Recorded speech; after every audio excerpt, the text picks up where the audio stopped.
We wanted to put it out in a way that felt very like it felt funny. Donald some pendejos, Johnny. And also felt like, hey, not everyone feels this way. Like, yes, you should have good products. Like if you're putting it out into the world, be proud of the product you're putting out into the world, but like let people have an experience with the brand, because when they leave, they will be your brand ambassadors for life. We test, we try, we throw things at the wall. Sometimes they stick, sometimes they don't. I think that's the biggest thing. Find like-minded people, find people that will also challenge you, and try things out, you know?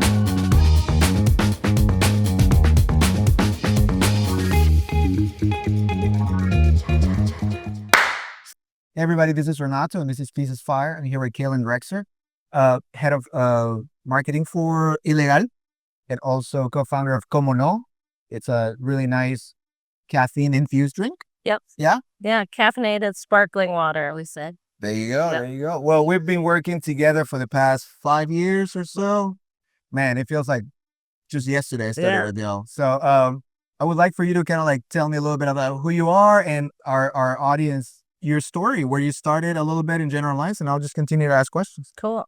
Yeah, I've been with Ilegal for over 15 years now. I'm one of the people that launched it in the US market in New York and really built the team up. And from pretty much day one of us not knowing what the hell we were doing to our recent acquisition, we were just acquired by Bacardi. So really seen it through every phase. And I was 22 when I started. Oh my So gosh. prior to that, I did a year at a creative editing house. We were doing all the visuals for Roger Waters, and I was helping with logistics for all that. So really, I mean, I went to school for conflict analysis and dispute resolution and political science, but went right into a creative field and just have never left. That's awesome. I mean, one of the things that really stand out about Ilegal itself is just the branding.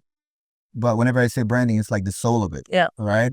I think that's what, like, whenever I started working with you, you're my favorite client of all time. That's really nice to hear. No, it is. I love working with you too. Well, thank you. Yeah. To me, it's like whenever I figure the perfect client is you guys, because of how true you are.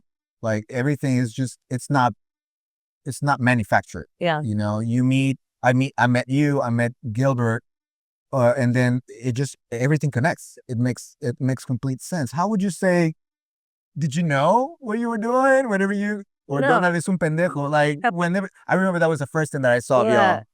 How did that come to be? Like, So, I mean, that really came from us hearing what he said when he ran for president in 2016. And John Rexer, the founder of Ilegal, who's also my uncle, happened to be in New York. He usually lives between Guatemala and Oaxaca. Yeah. And we were sitting down and eating, and he basically was talking to a waiter and said, I'm so sorry, like, for what this guy said. You know, we don't feel that way. Like, I don't feel that way. I've lived in Mexico for a really long time. And the waiter said, like, pendejo. And it stuck. And John was like, we have to put a message out there. So we literally sat down in my living room. It was a little apartment on the Upper West Side, like a tiny apartment. And I did the visuals, and we were like, do we put our brand name on this? And we decided yes, and we put it out there, and we raised a lot of money for a charity through it. But a lot of the work has happened that way. Everyone that's come to the team has stayed for a long time. We've kind of met in a natural way, whether it's Gilbert, who John met down in Atlanta, and then he moved back home to California, and I met him, and he's been with the brand for 14 years too. Yeah. So I feel like people stick around. We kind of find people that we like, that are interesting, that do what they do well, like you, who are cool, who care about creative, who care about building community. And that's really been the biggest thing. I think finding people that want to build community, that are welcoming, and figuring out what everyone's skill set is and how we work together. Yeah. so that's one of the things that I really admire, I guess. I do. You guys put your ideas and whatever you were thinking out in the forefront and your name attached to it. Yep. That's scary. Yeah. Like, I would be scared of even talking about anything related to politics, but you guys are very much out there, and I think it's pretty cool. Like, was there fear behind that? Yeah, I think, we never thought of it as politics. We wanted to put it out in a way that felt very like it felt funny. Donald eres un pendejo, Johnny. And also felt like, hey, not everyone feels this way. Like we wanted there to feel like a sense of community. But yeah, of course there's always a like, is this what we should be doing? And we've definitely stumbled through the years, but ultimately, yeah, there's not a huge amount of fear in what drives us. So That's cool. yeah. How do you deal with like, roadblocks, like hurdles? Like, is there like a freak out moment, or you guys always try to keep everything calm? There's always freak out moments. But I think we're all pretty much problem solvers. Like we're really tactile people. And that's why we've worked together so well for so long. There's one story that, as you said, that popped into my mind, and we were a young brand, probably at least, 10 plus years ago. And we're in Berlin for one of the biggest bar shows in the world. And we show up to where our booth is supposed to be. They finally let us in, and it's horrendous. The things that the convention like put together, the logo looks horrible. It's just not, you've seen our setups. Like we have knickknacks, things that are personal. There's a lot of texture. We're like, this will not do. So myself, Gilbert, John, Michelle, who was the COO of Ilegal, we all got in a car and went to what's the equivalent of a Home Depot in Berlin. Oh yeah. We got all of this stuff. I mean, like wood, paneling, a bunch of different textures, all this stuff, and bribed a guy with money with a truck in the parking lot to bring us back to the convention center, bribed another guy to give us a drill. And this was 45 minutes before the doors open, and we built out a whole new thing. So it's just, I think everyone's a problem solver. There are definitely moments where we're like, I don't know if we're going to pull this off, but we have a good sense of humor about it, and we're not building, we're not doing heart surgery at the end of the day, so it should be fun. And I think that's the other thing. We all have fun together. Yeah, and you can tell like everything, like you said, tactile, textures, the little things. I think that makes a difference when it comes to that. And the fact that you were able to pull that off, it's like you were also creating the brand as you went. It's like, this is who we are, this is what we do, and that like it definitely shows. So that's pretty cool. Berlin. How was it German? My German's horrible. Yeah. Horrible. And we spent so many hours in that convention center. I think the only time we were out of it, we were in an Indian restaurant, and John fell asleep at the table because we were exhausted. Yeah, the time change and all that. Man, that's wild. So, well, I mean, we talked a little bit about all these things. So, the goal of this podcast is just to talk to people about, or telling stories about people that love what they do and get paid at the end of the day for it. So like, if there's anything that you could tell people out there that are trying but are not necessarily finding either the right footing or the right opportunity, how would you say, because your process was, to me, seamless, but I'm sure it wasn't. No. So what would be like a few words that you can tell people? You're gonna make mistakes.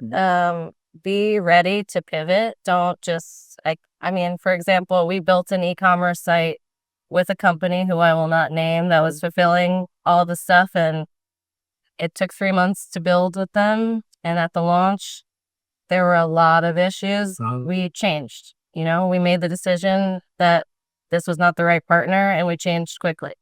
And I think along the way, we've been able to do that. We test, we try, we throw things at the wall. Sometimes they stick, sometimes they don't. Yeah. And I think that's the biggest thing. Find like-minded people, find people that will also challenge you, and try things out.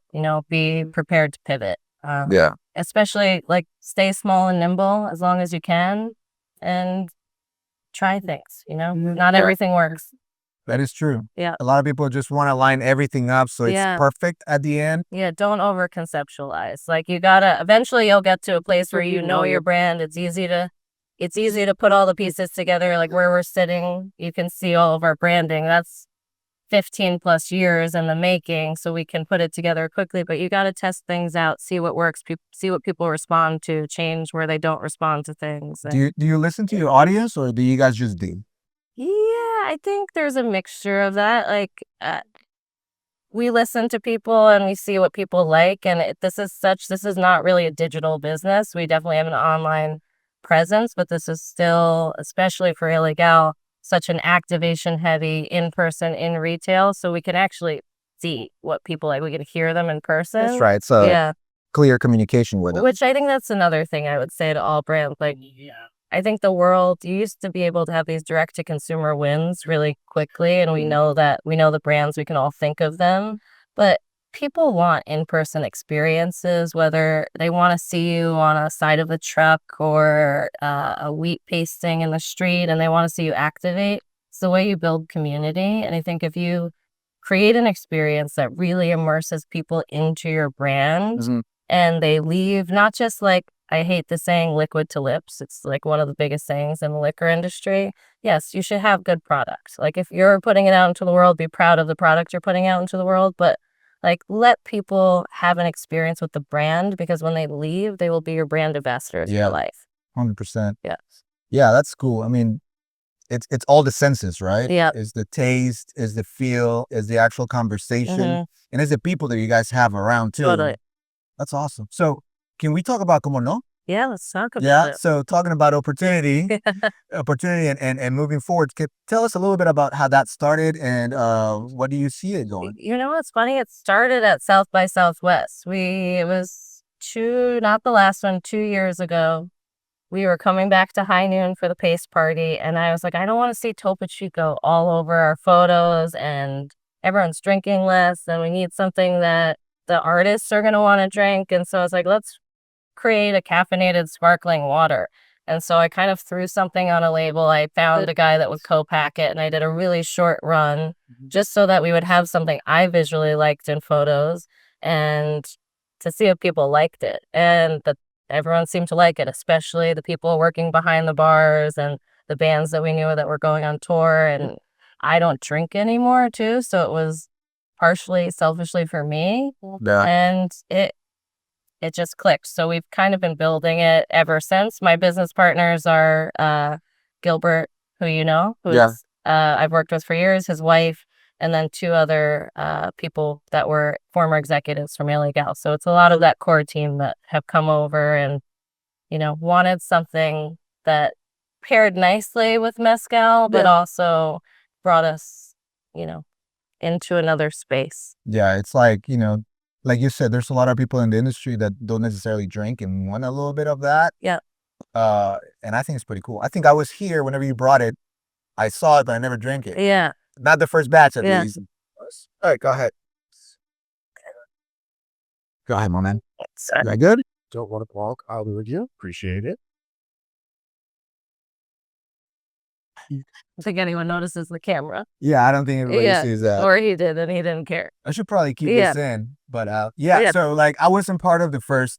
I didn't drink the first batch, but I thought it was pretty cool, and I think you found your audience, and then again, it came from a personal experience. Yeah, and I think that definitely it's a good thing. People can connect with that easier. I think you have a very a sensitivity towards things. Yeah. That is very particular, and people really resonate towards that. Okay. So it's pretty cool. Yeah, I appreciate that. Gilbert's pretty much the same. Yeah, you guys have that affinity, and I connect with it. I'm like, I want to be part of that tribe. It's pretty dope.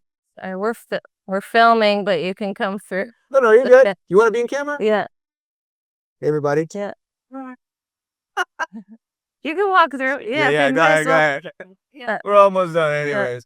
As you can tell, we're in the middle of a whole experience with Ilegal in Austin, Texas. So there's bands that are about to play. So yeah, this is gonna be part of that. Yeah. Cool. Well, we can always do this again. I would love to. Yeah. I would love to go to New York, and I think I'm gonna do that, and then just do my rounds. Yeah, we got a very noisy showroom space with the ground floor that's beautiful. Oh, I remember in Greenpoint. Yeah. I went there. Man, it was pretty cool. I love that area, and it was really cold, so I went into the ocean. I had to see it. Man. Yeah. And I was just freezing my butt off. It's cold. Come after March when the spring comes. Oh, where all the allergies come out. Yeah, it's amazing. Yeah. We'll get you some Claritin D. Oh That's my god. That's not a product. Yeah, I know. Yeah. Do you want to? You couldn't sponsor me, but you're like, I need that. Anyways, well, Kaylan, thank you so much. I mean, Sure. definitely we'll have to do a point two of this sure. conversation, and also thank you for the support. Yeah, I mean, we're gonna be working together for another 10 years, so I agree. there's I gonna be agree. time. Yeah, no, this is awesome. So, hopefully we'll get part two in New York. Yep. Or Berlin, Yeah, maybe. Why whenever not? you guys do that. Paris, Mexico City. Let's go on tour. Oaxaca, Yeah, Oaxaca for sure. or Antigua. Is Yeah, Antigua. Antigua, I never made it to Antigua. You gotta go to Cafe I was this close to go to Cafe No Okay, Sé, yeah. it'll happen. It'll happen. It's Yeah. still there. Good. Let's do that. Well, thank you so much for having me. that. No problem. We'll have you again. All right. Thank you so much, man. I appreciate it. I hope this sounds okay. No, it's not. I'm sure it will be. But thank you for doing this. This is great. Honestly, doing this